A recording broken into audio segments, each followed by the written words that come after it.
I needed to get Ripken out of the lineup. He was bringing down the team. And while I was playing all of these innings and just grinding out innings and shit, I was just looking at some missions I could complete because I need that XP as well.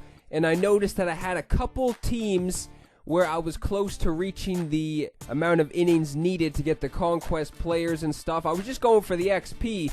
But then I was like, maybe I can insert some new additions in the lineup. And I noticed that there was a Eric Ibar from the Angels. And I've been saying it forever. Ripken needs to get the fuck out of the lineup. He is just bringing down the squad. I don't know if anyone else has noticed that, man. Like, there was a couple games where I put up like 17, 18 hits. Like a week or two ago. Put up like 18 hits. Pretty sure Ripken wasn't even in the lineup then. I think that was the first game Zobrist played, or it might have been even before that, but I don't think Ripken was in the lineup. Every time Ripken is in the lineup, it is just bad luck. I just can't stand seeing this guy on the team anymore. I mean, he is a really good defensive shortstop, and he's got that crazy arm strength and all that shit, but he is awful at the plate. To be honest, if Ibar had fucking at least 80 fielding and 80 arm strength, he would be better than Ripken if you ask me, because he has good contact, good vision, and his fielding and arm strength are 70 respectively, I'm pretty sure. But if he had at least 80 for arm strength and fielding, that would be a better card than Ripken if you ask me. And that's the only thing that's kind of holding that Ibar back from even being a little bit higher overall, is the fielding and the arm strength. But I mean, the hitting stats were actually pretty decent.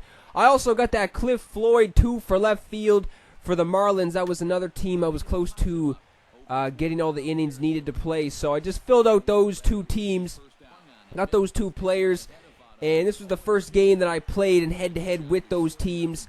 And just woke up pretty damn early today and just figured I should play a game. I was planning on just grinding out some innings as soon as I woke up, but I was like, might as well just play a game. The winning streak is still alive. I don't even know what to even do anymore, man. It seems like the squad will never lose a game ever again. Like, it seriously seems that way. And I'm getting off to a good start in this game right off the bat, cashing in Crawford from third base when Votto was up. Donaldson's getting a base hit, but then that could have been possibly a base hit as well if that guy wasn't shading towards the middle of the infield. But this guy is coming back out looking to respond after I put up that run in the the bottom of the inning. And Ibar is able to snatch that one up easily. So I wasn't even worried about Ibar's fielding or anything. He had good hitting stats, so I figured he was going to do some work at the plate. And it was a good trade-off, man, because the hitting stats are way better than Ripken's, if you ask me. He's not able to get anything in the top of the second. Bottom of the second, I got one of the new guys leading it off. Cliff Floyd strides into the box now to lead off the home half of the second inning. Left fielder, Cliff Floyd. And a good pitch, but he gets quite a lot of it. And in fact, he got more than a lot of it. He got all of it. It's a home run. So the very first at-bat in the debut, Cliff Floyd is looking to make a statement, and he does just that. That is how you start off a game, especially in the debut. So Cliff Floyd is earning some playing time, man. I don't know if I'm going to be keeping him in left field. And to be honest, I may leave Ibar at shortstop for a little bit, man, because, yeah, I really don't have anybody else. I could move Zobrist to short, to be honest, and just leave Cliff Floyd in. Actually, I'm probably going to do that.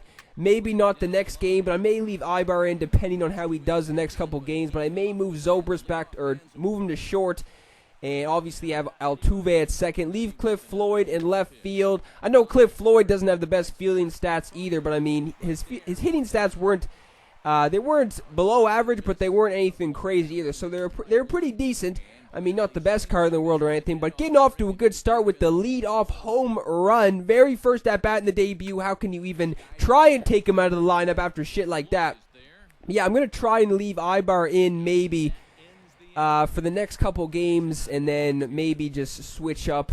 The good thing about Ibar and Zobrist, too, is they're both switch hitters. So that's the thing, too. I was going to, like, maybe if Ibar only hit left and Zobrist only hit right, then I would put Zobrist in against lefties and Ibar in against righties. But they're both switch hitters, so I don't know. I'm probably just going to rotate them in and out and see how each of them do, and then whoever starts performing better, I'm probably just going to leave them in, because Zobrist has been playing crazy ever since he's been in the lineup, and for some reason I took him out. Donaldson is not shy at all of hitting homers in this ballpark, and now I am just running away with this shit, man. I am increasing the lead to 5-0. The squad is heating up, man. The new additions are sparking the offense. That seems to be the case, man. Every single time I put some new additions in the lineup, it seems like they just spark the offense. Needed to get the dead weight out, and Cal Ripken was pretty much the only dead weight in the starting lineup at the moment. After I got Batista out of the lineup, put his ass on the bench, Cal Ripken was pretty much the only guy that needed to be taken out, and then the squad would have been back to normal. Batista was dead weight, Ripken was dead weight, so now I don't got any dead weight in the lineup. Ibar is getting in on the hitting action as well, sending one to left field, so he's got a base hit as well. So the new guys are getting in on the action as well. So I got the 5-0 lead going into the fourth. The way Syndergaard started this game out, it was looking good as well. Seems like I always do pretty decent with Syndergaard on the mound, even though every single time he takes the mound, I always say that I want to get rid of him. And it's, yeah, every single time he takes the mound, I'm just like, fuck, Syndergaard, I need to take him out. He has the same problem with Price, I find. The control can be an issue. Like, if you just miss the place on the meter by a millimeter, he'll just miss his spot completely. His slider is not that good either. The only pitches I like on that Syndergaard are the fastball, the curveball, and the circle change. I don't even use the sinker or the slider for the most part, because the slider doesn't even do anything on that Syndergaard, if you ask me, and the sinker doesn't really do much either. It's not crazy. It's not like a Corey Kluber or a Felix Hernandez sinker. It doesn't really do that much. It doesn't have that much movement on it. It's pretty decent, I guess, but it's not a crazy sinker.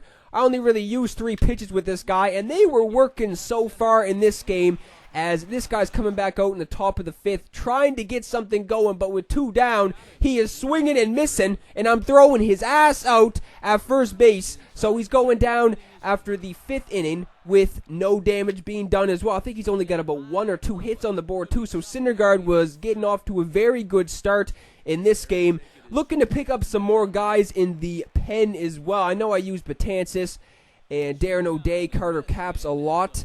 And I'm probably going to pick up, I don't even remember who I was thinking about picking up, but there's really not even that many good relievers other than like Andrew Miller. Is Andrew Miller he might even be a closer now that he was moved to he got traded to the Indians. But I need to pick up some more relievers, man, because I really only use Betances and Darren O'Day, so I'm kind of looking to switch it up a little bit.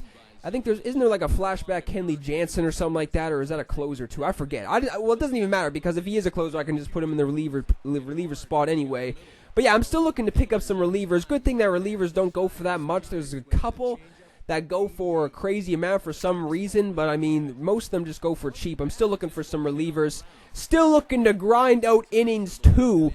And I'm nearing in on the amount of tickets I've needed since, I've been saying that for the past couple videos, I'm pretty sure. I'm nearing in on the amount of tickets needed, and that will hopefully be done very soon.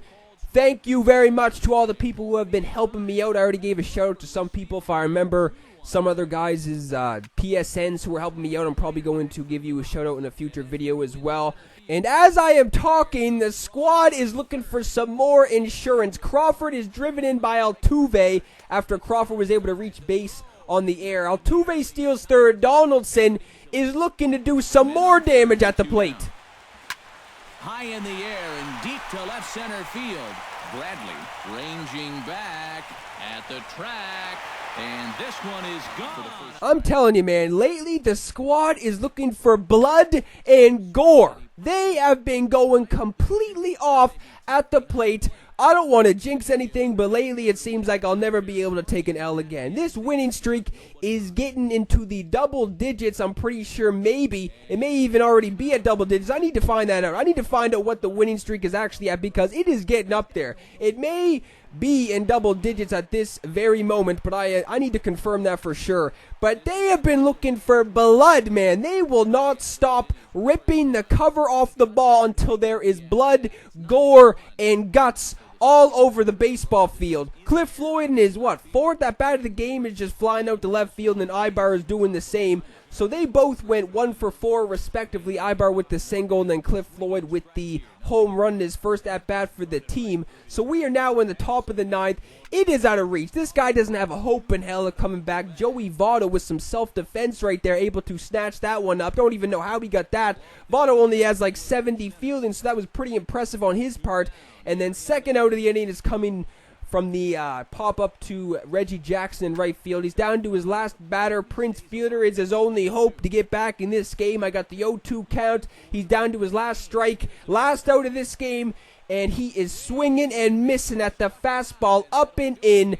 I don't even know what to say anymore. The squad is on fire. They are going ballistic. They are on a roll. I don't even know how anybody is going to stop them. Syndergaard gets player of the game. That is well deserved. I think he had about 13 Ks.